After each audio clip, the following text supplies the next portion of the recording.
Pinabulaanan ng Malacanang ang mga ulat na sumailalim o sasailalim sa operasyon si Pangulong Ferdinand Marcos Jr. Rumespak din ang palasyo sa naging pahayag ni Senator Amy Marcos at nanawagang huwag maging payaso sa pagbibigay ng payo hinggil sa kalusugan ng Pangulo. Si Creslyn Catarong magbabalita. Mariing itinanggi ng palasyo ang kumakalat na mga ulat sa social media na ooperahan o inoperahan umano si Pangulong Ferdinand Marcos Jr. matapos madiagnose ng diverticulitis. Ayon kay Presidential Communications Office Undersecretary Claire Castro sa Palace Briefing araw ng Lunes, walang katotohanan ang naturang mga pahayag at tinawag itong fake news. Sinabi niyang nakadadalo na sa mga pulong ang Pangulo, patunay na maayos na ang kalagayan nito. Wala pong ganung balita na mabibigay po tayo. So yan po ay fake news. Sa ngayon po ay masasabi natin maganda po ang kalagayan ng ating Pangulo.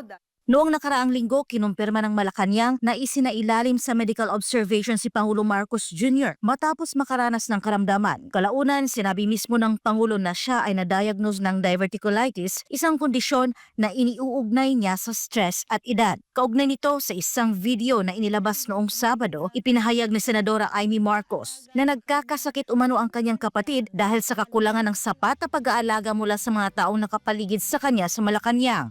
Dagdag pa ng senadora, may kanya-kanyang agenda umano ang mga tao sa paligid ng Pangulo habang napapabayaan ang kalusugan nito. Wala sa kanila ang talagang nagmamahal sa kanya. At ayan, habang may sakit siya, kung ano-ano namang ginagawa nitong mga feeling presidente. Ang mga pahayag ng presidential sister ay pinalaga ng Malacanang. Nanawagan si Jose Castro na huwag gawing katatawanan ang kalusugan ng Pangulo. Dagdag niya, nararapat lamang na seryosohin ang kalusugan ng Pangulo at nanawagan ding iwasan ang pagbibigay ng pabirong payo o pahayag. Binigyang diin ni Castro na ang isang taong dumaraan sa karamdaman ay nangangailangan ng tunay na malasakit at pagkalinga, hindi ng pakitang taong pag-aalala. Kaugnay ng mga nakanselang aktibidad ni Pangulo Marcos Jr. noong nakaraang linggo, sinabi ni Castro na inaasahang balik na sa normal ang pagdalo at pangunguna ng Pangulo sa mga pagpupulong sa palasyo bilang patunay na siya ay nasa mabuting kondisyon na. Sa ngayon po, yan po ang schedule niya at siya naman po ay naka-attend.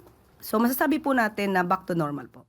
Para sa Diyos at sa Pilipinas, kung mahal ito si Creslyn Catarong, SMNI News.